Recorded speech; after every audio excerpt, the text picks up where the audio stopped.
But first, we're heading on to garage sale season, and we're going to show you how to upcycle everyday items into something wow-worthy. And that's exactly where we're starting with maker Amy Ravis Furey. So thank you so much. It seems like you've got a ton of DIY tricks to really make something into something special, maybe that you just found in an estate sale.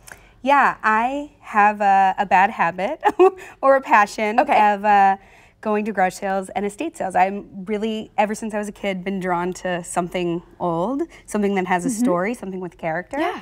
And I have, you know, grown it into a business, but I do love nothing more than finding a treasure that someone else has tossed away. Okay, I'm just taking a look at all this. So not only is this pretty, but it's also so functional. Yeah. You know, how do you really know that you're spotting something good? I am an avid user of Pinterest. Oh, she loves and Pinterest, yeah. I see an idea sometimes, but I also, you know, will see something and it'll just like spark the creativity in me when I see it and be like, oh my God, that would be perfect for, or I have kind of a catalog of ideas that I've seen. You know, this was an embroidery hoop that was like, you know, all of the, none of this was expensive. An embroidery hoop that I put some denim in, and then my growing earring collection from all my maker friends, I was needing a place to put it. You know, these are jars, and these are wonderful. They're everywhere at garage sales and estate sales. You can cover the lids with fabric. I found these pulls, and I just like drilled through, colored the lids. I have so many craft supplies, vintage fabric for bows.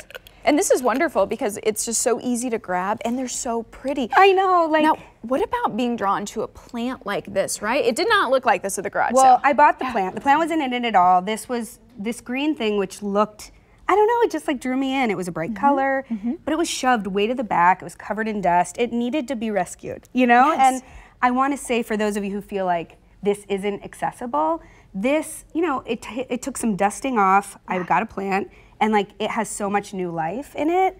And as an artist and an activist, I feel like fighting the ugliness of every day is needed, but it's really draining. And we all deserve to be surrounded by beautiful things.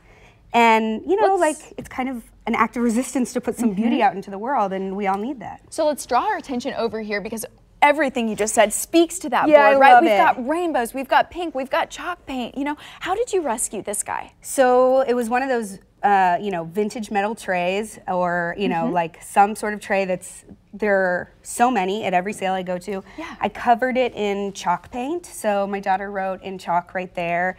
There's magnets. I found costume jewelry, and I put magnets on the back, and those became the magnets, and all of a sudden it like cheers up the room, you know? It absolutely does. And we've done the magnet project with you before and had so much fun, but you know, that beautiful costume jewelry, just adding that extra flair. Now let's also talk about, you know, we've got these beautiful bows and how all of this maker art inspires you.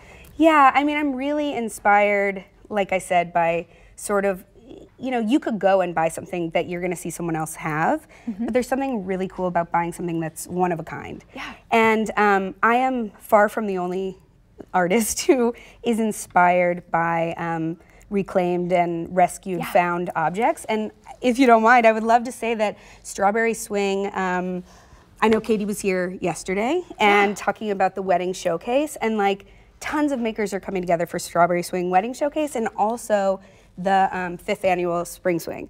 So if you like this idea and you feel inspired or feel like I could never do this, there's so many makers in Kansas City who, you know, who find vintage fabric and make it into cool things. Make it into a little hair bow. Yes, well, you look Amy, so cute. Thank you so much for that. Of course, I love being here. Thank you.